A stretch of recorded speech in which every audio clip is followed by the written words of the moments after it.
चोळके संतोष एकनाथ हे वंचित बहुजन आघाडीचे उमेदवार आहेत।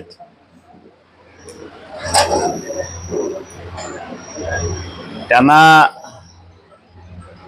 या मतदारसंघामध्ये पाठिंबा जो आहे तो चांगल्या पद्धतीने मिळतोय आणि विशेष म्हणजे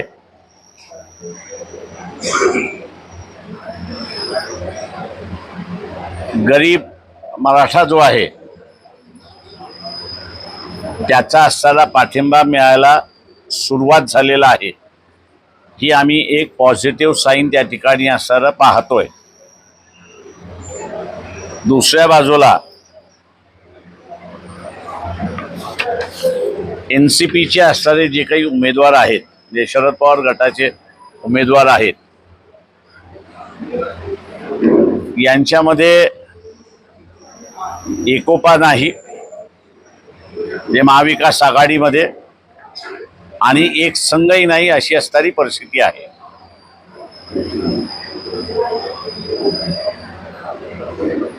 बारामती मतदारसंघामध्ये काँग्रेसचे उमेदवार आहेत, परंतु महाविकास आघाडीमधले असणारे उद्धव ठाकरे सेना जी आहे यांनी भारतीय जनता पक्षाला पाठिंबा त्या ठिकाणी दिलेला आहे। अजूनपर्यंत शरद पवार एनसीपी यांची असणारी भूमिका ही स्पष्ट नाही अशी असणारी परिस्थिती आहे। राहुरी मतदारसंघामध्ये जे काही पहिल्यांदा शरद पवार एनसीपी कडून नाव येत होतं ते प्राजक्ता तनपुरे यांचं असणारं नाव त्या ठिकाणी येत होतं, परंतु अचानकपणे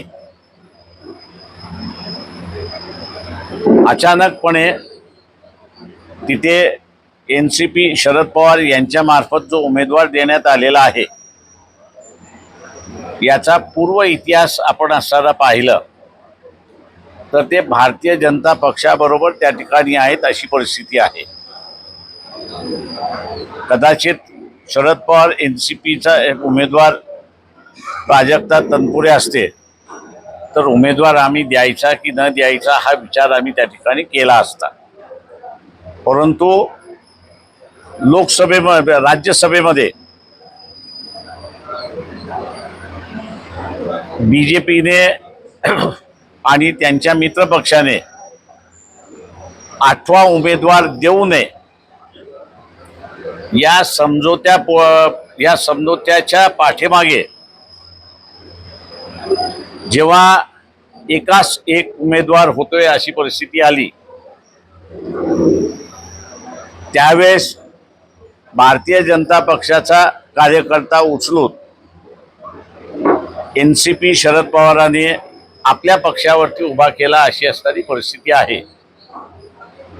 हा उमेदवार सिरियस आहे असं मी त्या ठिकाणी मानत नाही आणि म्हणून राहुरी मतदारसंघामध्ये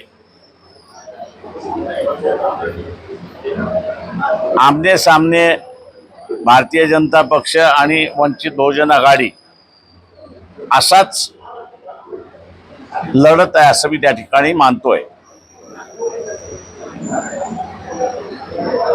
या मतदारसंघामध्ये मी असं मानेन किंवा या इलेक्शनमध्ये देशभराच्या इलेक्शनमध्ये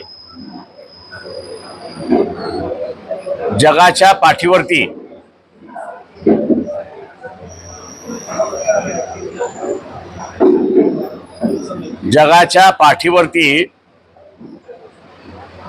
एस्टीद नावाचा व्यक्ती उभा राहिला। त्यांनी नुसतं शरीर शोषण याचा व्यवसाय सुरुवात केलाच, पण त्याच्याच बरोबर 15, 16, 17 वयाच्या असणाऱ्या मुलं मुली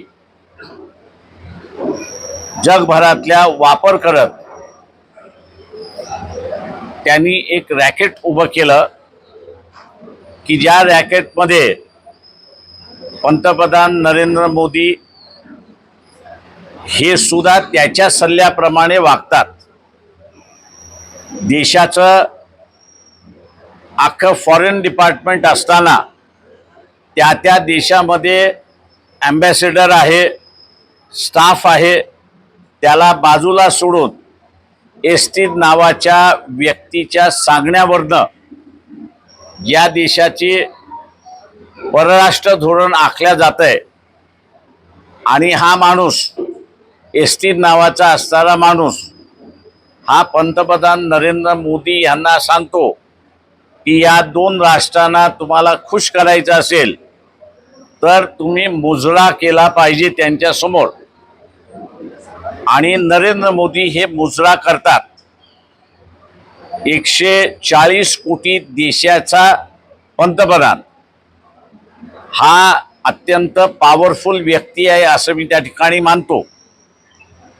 जगामध्ये 5वी आर्मीची स्ट्रेंथ आपल्याकडे आहे आणि दुसरं जगामध्ये सगळ्यात मोठं मार्केट हे आपण कंट्रोल करतो. एवढी ताकद असतानाही नरेंद्र मोदी सारख्या एस्टीन नावाचा व्यक्ती हा मुजरा करायला लावू शकतो. त्याच्यामुळे नुसता मुजरा नाही तर त्या एस्टीन फाईलमध्ये अजून दडलेले आहेत. दुर्दैवाने ट्रम्प यांनी उरलेली माहिती अजून बाहेर काढलेली नाही. पण नरेंद्र मोदींना मागच्या 2 महिन्यामध्ये खाडी युद्धामध्ये कशा रीतीने नाचवलं जात आहे याचं उदाहरण आपल्या सगळ्यांसमोर आलेलं आहे. मी राहुरीतल्या असणाऱ्या शेतकऱ्यांना आवाहन करणार आहे की या इलेक्शनमध्ये भारतीय जनता पक्षाला तुम्ही मतदान देऊ नका. आज उसाला असणारा जो दर आहे तो एकाच कारणासाठी आहे की परदेशातला ऊस किंवा साखर किंवा मळी ही भारतामध्ये येत नाही आहे म्हणून आहे. परंतु जो काही करारनामा करण्यात आलेला आहे अमेरिकेबरोबर, तेव्हा त्या अमेरिकेच्या करारामध्ये भारताची कृषीची असणारी बाजारपेठ ही अमेरिका आणि त्यांच्याबरोबरच्या असणाऱ्या मित्र राष्ट्रांना खुली केल्या जाणार अशी असणारी परिस्थिती आहे. मी राहुरीतल्या शेतकऱ्यांना आवाहन करणार आहे की आपण सगळेजण मोबाईल वापरतो, मी म्हणतोय म्हणून त्याच्यावरती विश्वास ठेवू नका. परंतु ब्राझीलमध्ये, अमेरिकेमध्ये साखरेचा दर काय आहे तेवढं आपण त्या ठिकाणी बघावं. आपल्या इथे असणारी साखर ही 40, 42, 45 रुपये किलोने विकल्या जाते. पण ब्राझीलमध्ये, अमेरिकेमध्ये हीच साखर 30 रुपये, 32 रुपये किलोने त्या ठिकाणी विकल्या जाते. आता तीच साखर भारतामध्ये आली तर इथला व्यापारी राहुरीतल्या साखर कारखान्यातून निर्माण झालेली साखर तो विकत घेणार की 30-32 रुपये किलोची आलेली मुंबई बंदरावरती आलेली साखर तो विकत घेणार, याचा विचार त्यांनी केला पाहिजे. शेती पूर्णपणे नष्ट करण्याचं धोरण केंद्र सरकारने त्या ठिकाणी घेतलेलं आहे. आपल्याला असणारं या ठिकाणी खरात नावाच्या व्यक्तीचा आघोरीपणा हा पूर्णपणे आलेला नाही, पण काही प्रमाणात त्या ठिकाणी आलेला आहे. या खरातांच्या संदर्भात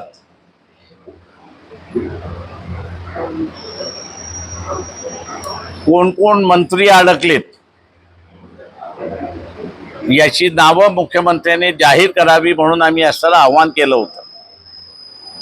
47-48 आमदार त्याच्यामध्ये अडकलेले आहेत. चाकणकर बाईंचा राजीनामा घेण्यात आला, परंतु हे जे 47-48 आमदार आहेत त्यांचा अजूनपर्यंत आमदारकीचा राजीनामा घेण्यात आलेला नाही. तेव्हा ही निवडणूक मी असेल पोटनिवडणूक आहे. सरकारला वठणीवरती आणण्यासाठी अत्यंत महत्त्वाची निवडणूक असं मी त्या ठिकाणी मानतो. ब्राझीलमधली आणि अमेरिकेतली साखर किंवा मॉरिशसमधली असणारी साखर ही जर महाराष्ट्रामध्ये आणि देशामध्ये येऊ द्यायचं नसेल तर राहुरीतल्या मतदारांनी आणि शेतकऱ्यांनी दाखवून दिलं पाहिजे की तुम्ही आमचा इंटरेस्ट, तुम्ही आमचा असणारा शेतीवरचा उद्योग हा जर संपवणार असाल तर आम्ही तुम्हाला संपवल्याशिवाय राहणार नाही.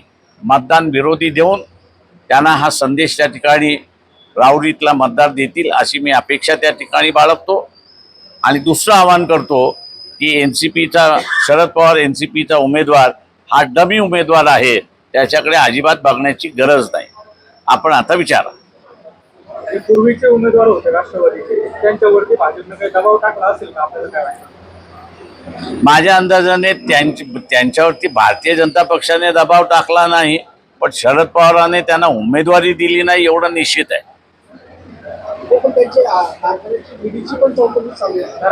प्रश्न असा आहे की ईडी कोणाची चालू नाहीये. सुमित्राताईंची सुद्धा ईडी चालू आहे, ती कुठे संपलेली आहे, पण त्या उभ्या राहिल्यात. त्याच्यामुळे असणारं उमेदवारी जर शरद पवार NCPने दिली असती तर ते आमदारकीला उभे राहिले असते. आणि मी मगाशी म्हटल्याप्रमाणे ते जर कदाचित उभे राहिले असते तर आम्ही उभं राहायचं की न राहायचं याच्यावरती आम्ही विचार केला असता. दुसरीकडे अजित पवारांनी जे काही निवडला त्याची FIR कसं जाऊन रोहित पवारांना दाखल महाराष्ट्रामध्ये FIR सुद्धा होती. मी जनतेला एवढंच सांगणार आहे की आपल्या इथं तलवारीचा वार जरी झाला, हाफ मर्डर ज्याला म्हणतो आपण, त्याचा FIR होतो. इथे ॲक्सिडेंट झालेला आहे, त्या ॲक्सिडेंटचा असताना तुम्ही FIRच्या माध्यमातून नोंदही करत नाही. त्याच्या महिन्याभर अगोदर एअर इंडियाचं विमान अहमदाबादमध्ये पडलं, त्याचा FIR होतो. आणि अजित पवारांच्या असणाऱ्या विमानाचं अपघाताचं साधा FIRही महाराष्ट्र शासन करत नाही. यात इथेच कुठेतरी शंकेला जागा आहे. आणि ती शंकेला जागा आहे की सत्ताधारी पक्ष याच्यामध्ये सहभागी आहे का हे विमान पाडण्यामध्ये. ही शंका आता लोक दबल्या आवाजात म्हणतात, मी आपला माईकवरनं बोलत असतो. भाजपनं जो एक उमेदवार दिला आहे तर तिथं 8 एकर दिलेण्यात दिलंय. घराणेशाही इकडे पण लोकशाही आपण मान्य केली पाहिजे. सिनियर कर्डिले यांचा या जिल्ह्यामध्ये असताना आणि मतदारसंघामध्ये त्यांचं कार्य होतं, त्याच्यामुळे लोक त्यांच्या पाठीमागे उभे राहिली. मी असं म्हणेन की अनेक चांगले कार्यकर्ते भारतीय जनता पक्षाकडे आहेत की जे या मतदारसंघामध्ये उभे राहू शकले असते, परंतु घराणेशाहीला विरोध करता करता भारतीय जनता पक्ष सत्तेमध्ये आले आणि आता त्यांनी पुन्हा घराणेशाहीच सुरुवात केलेली आहे. मतदारांना माझं आव्हान आहे की लोकशाही टिकली तर तुम्ही टिकलात. आणि लोकशाही ही रुजवणं, जतन करणं हे मतदारांचं प्रथम कर्तव्य असं मी त्या ठिकाणी मानतो. कारण त्यांनी जर लोकशाही टिकवली तर लढा देता येतो आणि आपल्याला पाहिजे ते त्या ठिकाणी करता येतं. घराणेशाही जर आपण आणली तर लोकशाही संपते आणि हुकुमशाही सुरुवात होते. की जे आज माझ्यासारखे फार कमी लोक आहेत राजकारणामध्ये की जे ठोस भूमिका घेऊ शकतात. नाही तर प्रत्येकजण म्हणतो अरे ईडी लागेल, पोलीस लागेल, IB लागेल, आपल्याला जेलमध्ये जावं लागेल. हे का तर घराणेशाही पोचतो म्हणून ची भीती आपल्या मनामध्ये आहे असं मी त्या ठिकाणी मानतोय. महाराष्ट्रामध्ये काही काळामध्ये बहुतेक नगरसेवक असो किंवा महानगरपालिकेमध्ये चालू कामगिरी आहे. या निवडणुकीमध्ये काय वाटतं? आम्ही असताना ही 1 to 1 निवडणूक आहे असं मी त्या ठिकाणी मानतोय. ज्या पद्धतीने इथल्या असणाऱ्या मुस्लिम समूहाला भारतीय जनता पक्ष वागवत आहे किंवा देशभरामध्ये SIR ह्या नावाखाली त्या मतदारसंघामधल्या 50% मुसलमानांची नावं उडवतात आहेत. मी मुस्लिम समाजाला आवाहन करणार आहे की तुम्ही 100% मतदान संधी आलेली आहे महाराष्ट्रामध्ये, इतर मुसलमानांना मिळाली नाही पण राहुरीच्या मुसलमानांना मिळालेली आहे. 100% आपण असताना मतदान त्या ठिकाणी करून आम्ही मतदान केलंय याचं सर्टिफिकेट जवळ ठेवा. अलीकडल्या काळामध्ये महाराष्ट्रासह भारतामध्ये मोठ्या प्रमाणात मोदीगिरी वाढत चाललेली आहे. त्याचा राजकीय पाठिंबा आहे का भाजपा प्रोत्साहन मिळते असं वाटतं का? मी असं म्हणेन की इथे भोंदूगिरी हा शब्द चुकीचा असं मी त्या ठिकाणी म्हणेन. याचं कारण असं आहे की जुन्या काळची जी भोंदूगिरी होती ती पोटासाठी भोंदूगिरी होती. ते म्हणजे लोकांच्या अज्ञानाचा फायदा घेऊन आपल्याकडे मनुस्मृतीने मालमत्तेचा अधिकार दिला नाही, जमिनीचा अधिकार दिला नाही, घराचा अधिकार दिला नाही. गावाने दिलेल्या बलुत्यावरती आपण जगतो, त्याच्यामध्ये अजून काहीतरी भर यावं म्हणून त्यांनी काही संशोधन केलं आणि त्या संशोधनाच्या जोरावरती तो आपला जगत राहिला. म्हणजे उदाहरण सगळ्यात मोठं द्यायचं तर मसनजोगी. मसनजोगी हा दिवसाला स्मशान जागा करू शकत नाही. मसनजोगी हा स्मशान जागा करताना त्याला रात्री 11 नंतरच तो जागा करतो आणि सकाळी 4 वाजेपर्यंत करतो. काका जोपर्यंत ज्याला आपल्याला म्हणता येईल की अत्यंत काळोख झाल्याशिवाय त्याला धुराचा उपयोग करता येत नाही. ते त्याचं एक सायन्स होतं की धुराचा उपयोग कसा करायचा. तो त्याच्या उपजीविकेचं साधन होतं असं मी त्या ठिकाणी मानतोय. पण आताचे असणारे जे बाबा बिबा आलेले आहेत हे सगळे व्यभिचारी आहेत. यांना शोषण करायचं आहे आणि यांना कसलंही नवीन डेव्हलपमेंट करायचं नाही अशी परिस्थिती आहे. त्याच्यामुळे हे खऱ्या अर्थाने शोषणकर्ते आहेत, लोकांना फसवणारे आहेत अशी परिस्थिती आहे असं मी त्या ठिकाणी मानतोय. त्याच्यामुळे जुन्या व्यवसाय करणाऱ्यांना असं म्हणेन की का आता रस्त्यावरती बसणारा पोपटाला घेऊन बसणारा जोशी हा पोपटाला सांगत असेल तिथं भाषणात सांगून 10 रुपये घेऊन मोकळा कर असं होतं. किंवा आताचे असणारे जे आहेत हे उपजीविकेचे भोंदूगिरी करणारे नाहीत, ते शोषण करणारे आहेत. त्यांच्यावरती कडक कारवाई झाली पाहिजे. आणि खरात हे कोणाचे नातेवाईक आहेत याचा खुलासा विखे पाटील यांनी करावा अशी माझी विनंती आहे. सरकारचा कुठेतरी पाठिंबा आहे या गोष्टीला असं वाटतं, कारण अनेक भारतीय जनता पक्ष हे धार्मिक आहे, त्यांना अशा गोष्टींचा पाठिंबा आहे. कारण अशा गोष्टींमध्ये लोकांना अडकवून राहिलं की मग इतर प्रश्नाकडे बघायला वेळ राहत नाही अशी परिस्थिती आहे. अलीकडल्या काळामध्ये राज्यामध्ये पुतळ्यांवरती मोठं राजकारण सुरू आहे. मोठ्या व्यक्ती जे आहेत त्यांच्यासोबत राजकारण करणार कशामुळे? नाही, मी असं म्हणेन की आता असताना धनगर मराठा भांडण लावायचं नव्यानं सुरुवात झालेलं आहे. हे धनगर समाज हा असताना ज्याला म्हणता येईल की शिवाजी महाराजांचा असताना पुतळा लावण्याला विरोध करतोय अशा काही जणांनी असणाऱ्या कंगोऱ्या उठवायला सुरुवात केलेली आहे. माझ्या दृष्टीने ही परिस्थिती खरी नाही आहे. होलकरांचं जे राज्य होतं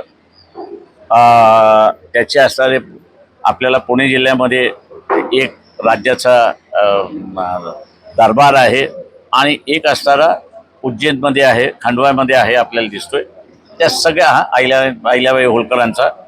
तर तिथे आपल्याला असणारा प्रामुख्याने हे जे होलकरांचं जे राज्य निर्माण झालं नंतरच्या कालावधीमध्ये, याचा उगम महाराजांकडून आहे हे ते स्वतःहूनच उल्लंघन त्या ठिकाणी करतात. काही दिवसापूर्वी तनपुरे तो इतिहास आहे. त्या महावीरांना मानत होत्या, हा इतिहास आहे. आता हा इतिहास तुम्ही कसं काय मिटवणार?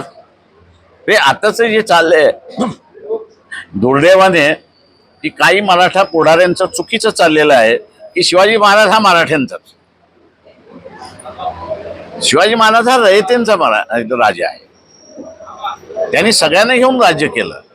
माझं हे जे संकुचित मराठी जे आहे त्यांना आव्हान करणार आहे की याच्यातून तुमच्याबद्दल मराठा समाजाबद्दलची असणारी गुडविल ही तुम्ही स्वतःहूनच स्वतःच्या हाताने घालवताय. त्याच्यामुळे जेवढे समूह शिवाजी महाराजांशी जोडून जातील त्याचा सगळ्यात फायदा कोणाला होणार तर मराठा समाजाला होणार. त्याला शेवटी महाराजांचं सुद्धा कार्य जे आहे उगम हा सगळा तोच आहे. त्याच्यामुळे तुम्हाला हे करता येतच नाही. काही दिवसापूर्वी तनपुरे जे आहे तो चालवत असल्याचं बोललं जाते. मग हा एवढा पैसा पुढे जातो किंवा हा पैसा बोलत आहे. मी म्हणून म्हटलं ना, राधाकृष्ण विखे पाटीलनी ह्याच्यावरती खुलासा केला पाहिजे की ते कोणाचे नातेवाईक आहेत. तो नातेवाईकाचा खुलासा झाला तर मग पैसा हँडल कोण करत होतं तोही त्याच्यामधनं बाहेर पडेल. विखे पाटलांनीच का सांगावं? इतर सगळे मंत्री आहेत, तुम्ही त्यांचंच नाव घेतलं. त्यांच्या मतदारसंघात आहे ना, साम्राज्य पालकमंत्री आहेत ते. राहुरीची निवडणूक बिनविरोध व्हावी यासाठी भाजप प्रयत्न करते. अजिबात नाही, आम्ही होऊ देणार नाही. आणि वेळेस तनपुरेंनी माघार घेतल्यामुळे कुठेतरी आता वंचित पर्याय असेल. लोकांनी ठरवायचे आता. एकीकडं तनपुरे भाजपमध्ये जाणार अशी चर्चा होती आणि आता दुसरीकडे त्यांनी उमेदवारी अर्ज दाखल केला नाही. मग काही सत्ताधारी हे असे एनसीपी कडून शरद पवार एनसीपी कडून येणार कोण येऊ शकतं तर अमुक येऊ शकतात. मग भारतीय जनता पक्षाचं असणारं जे खोटं पसरवणारं मिल जे आहे त्यांनी सुरुवात केलं की हे बीजेपी मध्ये येतात, ते त्यांचे उमेदवार आहेत, त्यांचा अमुक आहे. पसरवायला काय जाते? काहीच नाही. अशोक खरातच्या संदर्भात 132 खात्यांची चौकशी समोर आली आहे. त्यापैकी काही खात्यांची चौकशी झाली, बँक म्हणजे समता परिषद आणि त्यानंतर जगदंबा जे काय बँक. मात्र व्यवस्थापकावर गुन्हा दाखल झालेला आहे, संस्थापक अध्यक्षांवर गुन्हा दाखल झालेला नाही. समता बँक नाही, मला त्याची माहिती घ्यावी लागेल. कोपरगावची जी समता बँक आहे नाही मान्य आहे मला त्याची सगळी माहिती घेतली तर मग मी तुम्हाला बोलेन. त्याच्या तनपुरेंनी अर्ज मागे घेतला, त्याच्याबद्दल ईडीचा वगैरे काय करणार नाही तरी का? ते मायाने ईडीची इन्क्वायरी चालू असताना सुद्धा अनेक जण उभं राहतात. त्याच्यामुळे त्यांना माहिती आहे आमदार झालो तर अजून मोठं कवच मिळतं. ईडी काही करू शकत नाही मग आपल्याला. वंचितची राहुरीत आता काय रणनीती असणार आहे? प्रचाराची काय रणनीती असणार आहे?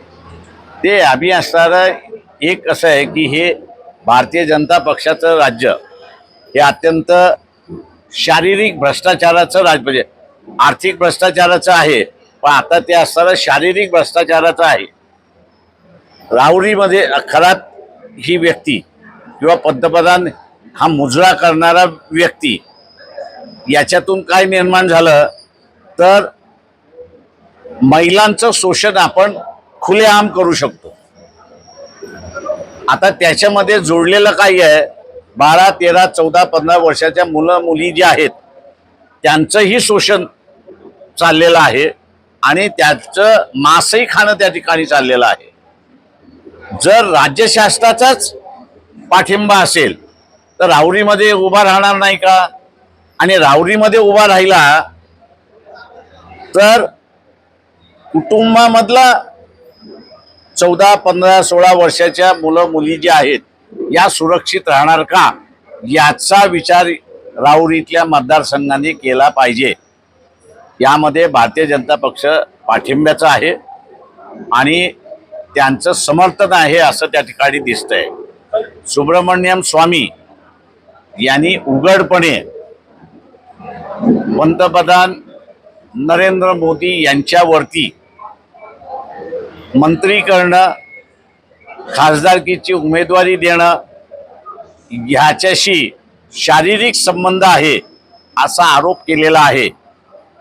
लोकांना मी एवढंच म्हणणार आहे की आता माझ्या दारापर्यंत आलं नाही म्हणून मी का विचार करू. अशी जर भूमिका असेल तर उद्या तुम्हाला कुणीच वाचवायला येणार नाही. का ज्या दिवशी आलेला असेल त्या दिवशी तुमचं शोषणच झालेलं असेल. त्याच्यामुळे शोषण करताच सत्तेवरती बसणार नाही, शोषण करताच पक्ष हा सत्तेवरती बसणार नाही, याची दक्षता त्या ठिकाणी घेतली पाहिजे. तिथे देवाला साखर घालून उपयोग होणार नाही. का देवाने बुद्धी दिलेली आहे. देव असा म्हणतो की तिथली असणाऱ्या बुद्धी तुम्ही वापरली पाहिजे. आणि तुम्ही जर बुद्धी वापरत नसाल तर मी काय करू शकतो त्या ठिकाणी. त्याच्यामुळे बुद्धी वापरायला सामान्य माणसांनी शिकलं पाहिजे, हे त्यांना आवाहन करतो. थँक्यू. संपलं ना राजा, अजून काय. राज्यामध्ये कायदा आणि सुव्यवस्था प्रश्न गंभीर झाला आहे. अन्याय होऊन दरोडे वाढत चालले, त्याला गृहमंत्री जबाबदार नाहीत. राज्यामध्ये कायदा आणि सुव्यवस्था वाढत चाललेली आहे, होऊन दरोडे वाढत आहे, त्याला गृहमंत्री जबाबदार नाही असं वाटतं. मी असं म्हणेन की सगळेच गृहमंत्री त्याला जबाबदार आहेत. महाराष्ट्राचे मुख्यमंत्री आणि गृहमंत्री हे जबाबदार आहेत. पण एक लक्षात घ्या की यांना भारतीय जनता पक्षाला राज्य चालवता येत नाही. त्यांना फक्त देवळातली पूजाच करता येते आणि पूजेला आलेलं सामान याच्यावरती हात कसा मारायचा तेवढंच यांचं डोकं चालतंय, त्याच्या पलीकडे चालत नाही. यांचं डोकं जर चाललं असतं तर कदाचित खाडी युद्ध 3 महिन्यापूर्वी होणार हे माझ्यासारखे अनेक जण म्हणत होते. आणि ती परिस्थिती आली. त्यावेळेस असताना 3-4 महिन्याचा गॅसचा स्टॉक, डिझेल पेट्रोलचा स्टॉक हा जर केला असता तर आज महागाई शिगेला पोचली नसती आणि अनेक कारखाने बंद झालेत. आज जो बाहेरचा कामगार आला होता, पुण्यासारख्या असेल, मुंबईसारख्या ठिकाणी असेल, नगरसारख्या ठिकाणी असेल, हा सगळा कामगार आज परत जायला लागलेला आहे. का त्याच्या फॅक्टऱ्या बंद व्हायला लागलेल्या आहेत. अजून लोकांना सांगतो की तुम्ही मतदानाच्या जाण्याच्या अगोदर बँकेतून तुम्हाला पैसे काढता येणार नाहीत, अशी परिस्थिती येणार आहे. तेव्हा ह्या परिस्थितीचा गांभीर्याने विचार आपण करावा. थँक्यू. हार्दिक शुभेच्छा, हार्दिक शुभेच्छा, हार्दिक शुभेच्छा. उद्योगपती श्री अनंत मुकेश अंबानीजी यांना वाढदिवसाच्या हार्दिक शुभेच्छा. शुभेच्छुक शिखर पहारिया फाउंडेशन, सोलापूर. एक वाढदिवस हजारो हास्य. सोलापुरात होतोय माणुसकीचा महोत्सव.